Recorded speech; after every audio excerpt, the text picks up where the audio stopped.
In June 2012, papers for a judicial review were served against the government. Today we're going to talk to the gentleman who instigated this procedure, and that would be Mr. Bryan Edgley. Hello, Nikki. Hello, Mr. Bryan Edgley, Fellow of the Royal Society of Arts, was awarded an MBE by the Queen of England in 2011. Bryan, you've been a farmer in the Bucks area since 1955, that's right. Starting with 40 hectares. You now have 1,000 hectares farm, which you run in partnership with your son Charlie Edgley. That's right, Nikki, yes. You were also chairman of the Buckinghamshire and Middlesex branch of the National Farmers Union. Yes. And you also served for 8 years on the REPAC committee, for the Environmental Protection Advisory Committee, Yes. which covered the Thames region, London, and I believe the Olympic site in the Lee Valley. Yes, that is so. Yes. Bryan, what triggered your interest in the policy surrounding asbestos regulation? Well, the main reason is that all farm buildings post-war, or not most farm buildings post-war, have asbestos cement roofs. If you built a farm building in the post-war years, asbestos cement was the recommended material to have on the roof. And so now a lot of extra regulations have come in. I was first alerted to them at one of the meetings of the Environment Agency, and how the new controls were going to be brought in, whereby any farmer or anyone else disposing of any asbestos cement would have to be registered with the Environment Agency as a producer of hazardous waste. And so it was quite obvious that there was going to be a huge administrative burden on farmers, as well as the cost burden, because once material is declared as being hazardous, then it has to go to a special waste site, a hazardous waste landfill site, and that is a very expensive procedure. What action did yourself and the NFU take when you realised that the proposed new regulations about asbestos policy would affect your repairing and removal of any asbestos-containing materials on your farms? Yes, we realised, Nikki, that this is all to do with science and the health or absence of health risk of the material. Clearly, if there really was a health risk, then there should be regulation. But if there's no health risk, then everyone should know about it, and the regulation should affect that. So we set up a conference, and that was held at Aynsham in Oxfordshire, to investigate the science relating to asbestos cement. I see. That was 4 years ago. Asbestos is a very emotive topic. The Health and Safety Executive in the UK has listed it as one of the highest causes of workplace cancer. How would you respond to that? Well, we realised that this was listed by the HSE in this way, and that is why we invited the HSE along to this conference to explain it all to us. And we had two international scientists, specialists in the field of asbestos and of toxicology, to that conference, and a major speaker from the Health and Safety Executive was to be the third speaker. And they agreed to come along to that conference, but when they found that they would have to share the platform with two international specialists on the subject of asbestos, they refused to attend. And so then we carried on the conference without them, but the conference would have been very much better if they had sent a speaker. If asbestos cement is made from a different type of asbestos, why is it governed under the same rules as for the blue and brown amphibole asbestos? Well, this is the part that is quite illogical, because you mentioned the blue and the brown asbestos, and that really is dangerous. It is an iron silicate that has sharp needle-like fibres in it, and if people breathe that deep down into their lungs, it can stay there all their life and make them ill 30 or 40 years later. But you see, asbestos cement is made of chrysotile white asbestos, which is a completely different mineral. It's a natural mineral which is a magnesium silicate, and it is soluble in acid. So if anyone was unfortunate enough to breathe any fibres of chrysotile with which asbestos cement is made, if they breathed that deep into their lungs, it would still be all right, because it would still be dissolved out within a fortnight.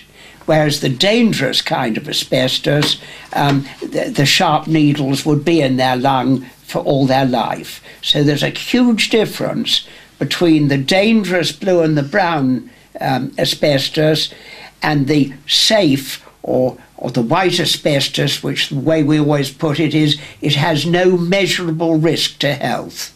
Are there any studies supporting that?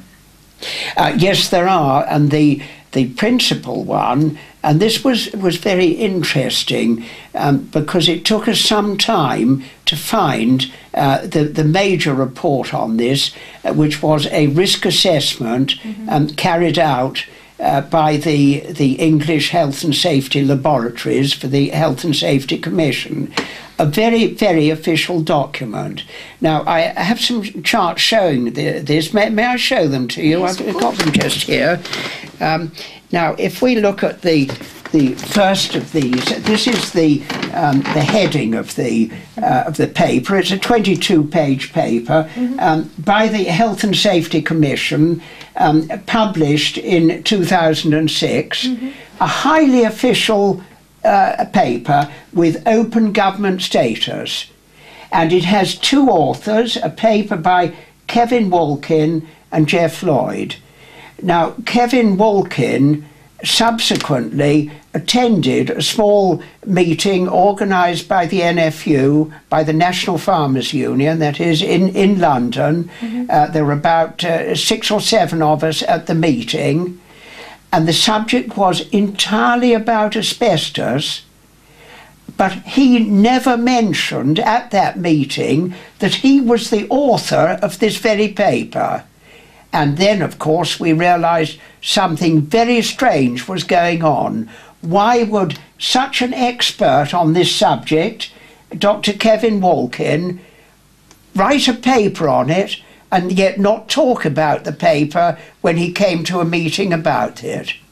Now, I'll show you some of the other histograms that came out of this same paper, because it really is very, very important, this.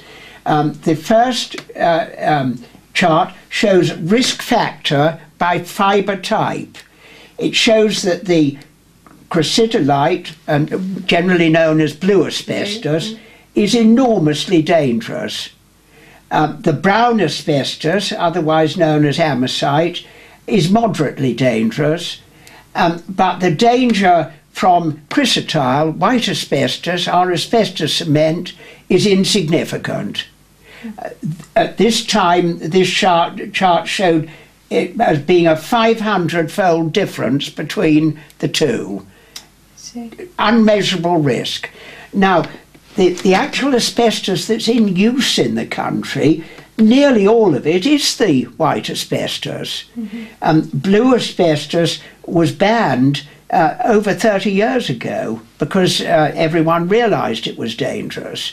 And brown asbestos similarly went out many years ago. Now, the white asbestos, the chrysotile, there is still over 2 million tonnes a year of it mined in Canada, Russia and Brazil, and that is manufactured into asbestos cement, which is used in all the other major countries of the world, including USA, Canada, and it is really only the EU, the European Union and Argentina where that is banned.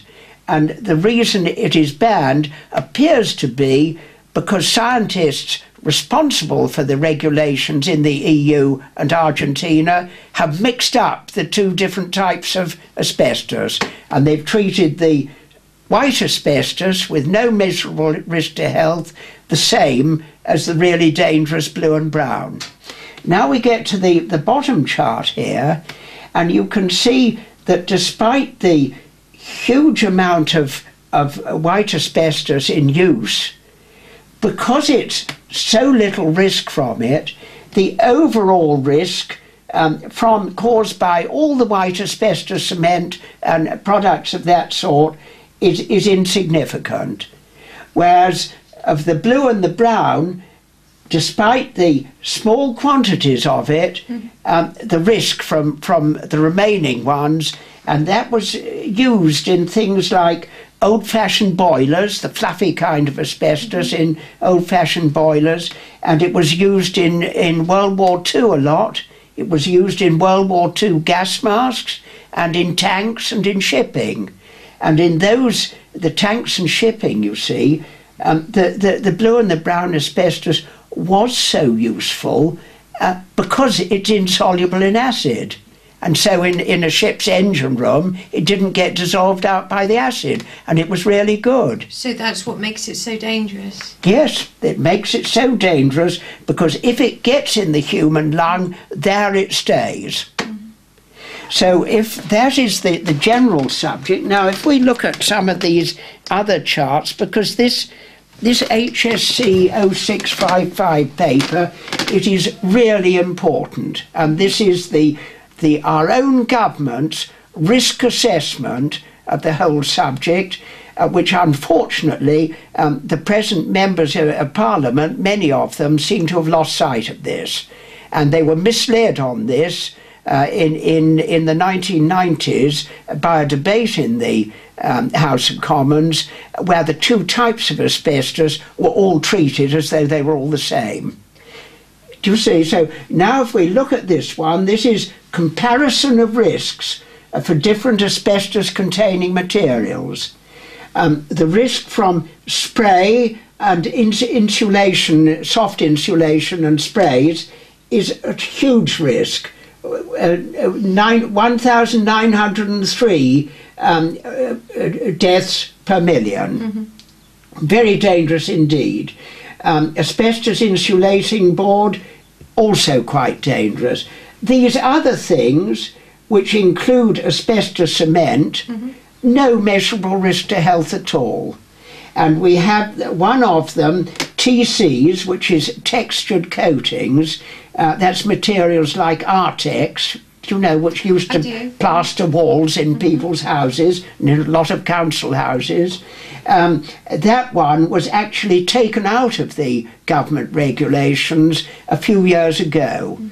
And we are arguing now that asbestos cement also ought to be taken out of these regulations, not only by UK government, but also by the EU. I see. Now, we haven't finished with these charts yet. Let's have a look at some of the other ones here.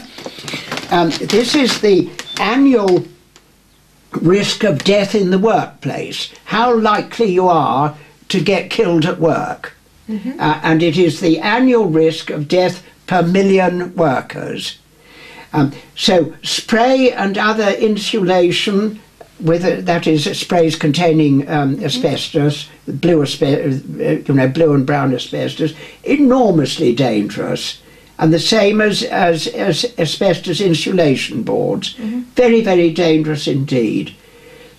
Agriculture, if you're a farm worker, you've got 104 workers per million will unfortunately die each year. And that's not from asbestos? That is not from asbestos. That's maybe from tractors that overturn, or for a bull that goes wild and kills them, and accidents from falling, all this kind of thing. And then we've got construction workers, that's workers on building sites, also quite dangerous. Self-employed, well, that's a modest danger there, but we get here to asbestos cement, less than 1 risk of death per million workers, and that one won't be from mesothelioma or anything of that sort, because that white asbestos can't cause that. That one is likely to be from some foolish worker who went on an old asbestos cement roof without crawling boards and fell through it. I see. So this shows there is no measurable risk to health from asbestos cement at all. Now let's look, we've got one, I think it's one more chart. Yes, here's the last one. And this shows the same pattern.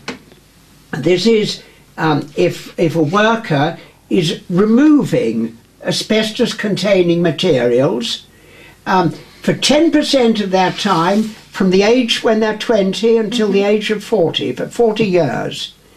And you can see if they're removing these spray insulations, really quite dangerous. That's why there are all sorts of controls on it, and they have to wear respirators and special clothing, yes, and dust traps between the infected area and the other areas. Very dangerous, right and proper that is controlled by government. And we are in favour of regulation on that almost being increased. Absolutely. We wonder if yes, there's enough regulation on that. But then we get down to asbestos cement and we see an absolutely trifling figure, the same as these other things, flooring, some linoleum had asbestos in it, jointings and packing, moulded plastics and battery cases in motor cars, accumulator. No significant risk from any of them, and yet the spray insulation really was dangerous. So this is the government's own risk assessment, and yet the government now will not read it and will not acknowledge it. Why do you believe the Health and Safety Executive in the UK are now ignoring this report in regards to the 2012 asbestos regulations? This is a very difficult question, Nikki. All the evidence points to the fact that the government are deliberately keeping it out of sight. And the interesting thing was that initially, when we had the small NFU meeting at Smith Square in London, and that one was 4 years ago, at that time we didn't know that HSC 0655 existed, and it was not on the Health and Safety Executive website. Now, subsequently, a scientist from overseas drew our attention to it, sent us a copy of it, the 22-page report, and we queried it with HSE, and they then put it back on their website. So this seemed very strange indeed. Now, at a later stage, because this was so odd, and because HSC 0655 is the risk assessment that shows so much. And that was the report you were just talking about. That's right, yes, the report that we looked at those charts just now. I then asked our Member of Parliament, Steve Baker, who is a scientist. He was on the engineering side in the RAF at one time, and he's very interested in these scientific matters, and he put the question to a parliamentary question, and this is, in England, this is the official way that an MP can place a question and get an official answer from the ministry on it. And the 4 questions he placed for me in October 2010 was this: to ask the Secretary of State for Work and Pensions if he will bring forward proposals to amend existing regulations governing the safe use of asbestos cement in line with the evidence cited in Health and Safety Commission paper HSC 0655. So our MP put the nub of it in this question, this parliamentary question. And do you know, the minister produced his reply a week or two later, saying, I won't read it all in full because there's too much here, but saying the Secretary of State has no plans to amend the regulations. No plans to amend the regulations. And he says the current regulatory approach is consistent with the evidence set out in the Health and Safety Commission paper, which it is not. It is true that it is consistent that an ordinary worker can work on an asbestos cement roof, but when it comes to getting rid of the old asbestos, then it is hazardous waste and has to go through all the hazardous waste procedures which I've already explained to you. You did pursue the matter though, didn't you, and had a meeting with the Chief Scientific Officer? Yes, that came next. You see, that this was one of 4 parliamentary questions asked by Mr. Baker, and then as a result of his pressure, the government chief scientist, Sir John Beddington, was asked to set up a review to look into this.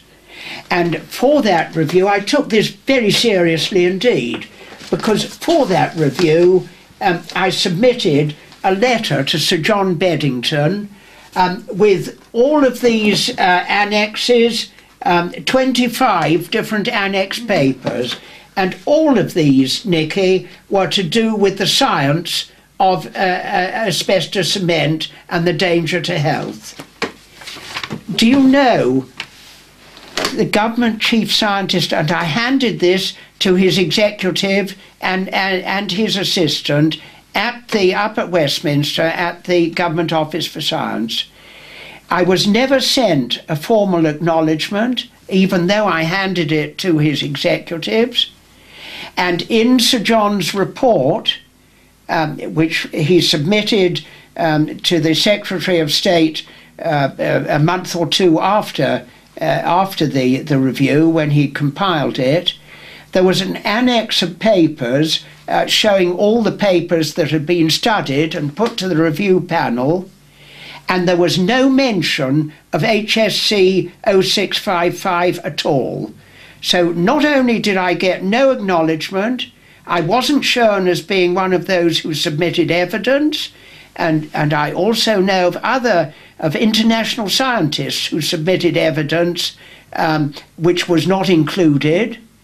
But then the critical thing is HSC 0655, which is the risk assessment, was not even shown to Sir John's review panel. Well, need I say any more about that? There was something funny going on. And what is going on? Perhaps it's ignorance, perhaps it is over-influenced by vested interests, because you have to remember that if asbestos cement was taken right out of the regime governing the dangerous kinds of asbestos, then the work for the Asbestos Removal Contractors Association would be greatly diminished.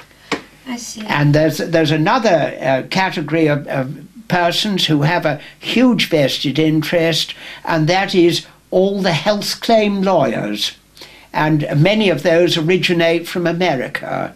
And at the moment, the law is very, very unsatisfactory, because people can almost say, oh, they once worked in a building where there was an asbestos, now they've got mesothelioma, and they want to claim compensation for it.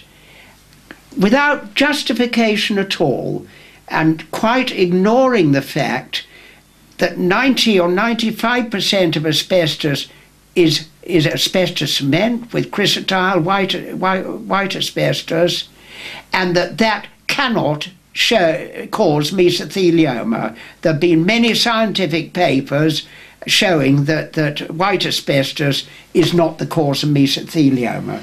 I see. The regulations have changed in April 2012 of this year. How do you think they're going to affect the general public and the farming community in particular? Well, this has become enormously significant because these new regulations and the Health and Safety Commission Health and Safety Executive, have actually sent me a letter saying that they consult with the Asbestos Removal Contractors Association, and the new regulations, which came into effect in April 2012, will have the effect of giving much more business and trade to members of the Asbestos Removal Contractors Association. And the significance of this, I've got these all set out in a letter from our own legal advisor, showing what a duty holder, that is somebody who owns a building or has workers in a building which contains asbestos, what he has to do. Now, to start with, the duty holder has to be able to demonstrate at law that there is no risk. Now, with all of this asbestos, there's no way of measuring risk. So if there is no legal way in which the employer, the duty holder, can show that he doesn't have to comply, if he can't prove that, and no proof exists, then he has to comply with all these regulations. And these regulations are enormous. I'll read them out. He has to conduct a formal assessment of the risk to health of those working or supervising on asbestos cement. He has to record the significant findings, prepare a written plan of work, notify the HSE in advance of carrying out the work, provide respiratory equipment to those carrying out or supervising the work, provide protective clothing, and these are all things that are sensible for blue and brown asbestos, but totally unnecessary for white asbestos or asbestos cement. He had to define and have signs for the work area as an asbestos and respirator zone, and here he has to arrange and pay for medical examination of the workers involved at intervals of no more than 3 years, and that includes x-raying them each 3 years, which in itself is dangerous, for the remainder of the workers' lives. So this, if I asked my farm workers to remove a broken sheet off one of our roofs, then strictly speaking, I should then monitor their health, having a proper medical examination and x-ray every 3 years for the rest of their lives. And I would have to then keep the records for 40 years. Now, you must realise that any farmer couldn't possibly do that. And so what will the farmer do?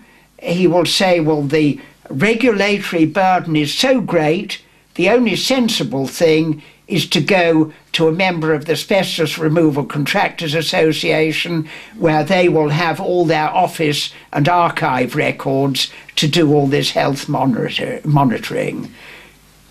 So this was really, and let's look at the bottom, failure to adhere strictly to any of these several and particular duties can be visited with criminal prosecution, an unlimited fine, and up to 2 years imprisonment. Now, what farmer is going to risk that for the sake of mending a broken asbestos cement sheet on his barn? Quite absurd. So is this what has led you to apply for a judicial review? That is exactly it. We have taken all the steps we can with Sir John Beddington's report, with another one conducted by Professor Lofsted, his review on red tape and so on, a similar lot of evidence there. We've written to all the members of Parliament in the South Bucks and Middlesex area, 5 of whom are cabinet ministers. They're all very sympathetic to our case, but they cannot persuade government to actually alter the regulations, and they also try to say, well, this is all part of EU regulation. So the answer is a judicial review is the only way. I personally have made the application. We have engaged the services of a London firm of lawyers and attorneys who specialise in casework, and they have engaged the services of a leading Queen's Counsel. All leading London lawyers, and the papers were served the week before last on the solicitor to the Department of Work and Pensions.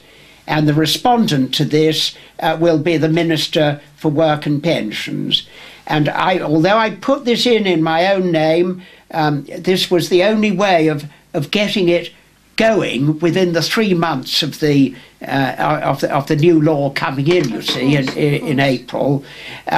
In point of fact, I'm not doing it for myself. I'm doing it for the 50,000 other farmers in the country who are affected by this, as well as for all our own members in the South Buckinghamshire and Middlesex branch of the NFU, who at the last AGM in November 2011 yet again asked me to pursue this subject. So that's where we are. Now, Nikki, the last thing, we got this ready. I knew you were coming today. Yes. But the very last thing, in this morning's post, I opened the post half an hour before you got here, and here was a letter from our Steve Baker MP on House of Commons paper. And he's the MP who asked questions in the House. He's the one who asked the questions, the 4 parliamentary questions in autumn 2010. And I'd sent him some photographs on another subject. He thanked me for that. And then he says this: "I am sorry that you have had to apply for a judicial review, but I am glad that you've done so, and I wish you every success. We seem to live in an age of unreason, neurosis, and vent-seeking, which is very much to be regretted. If your case succeeds," well, then he's rather complimentary. He says, "you will be one of the heroes of the virtuous resolution which is so badly needed." That arrived this morning from our own MP. High support from a high office. Absolutely, and it's good to get words of encouragement like that. Absolutely. Thanks, Nitty. Thank you very much, Mr. Edgley.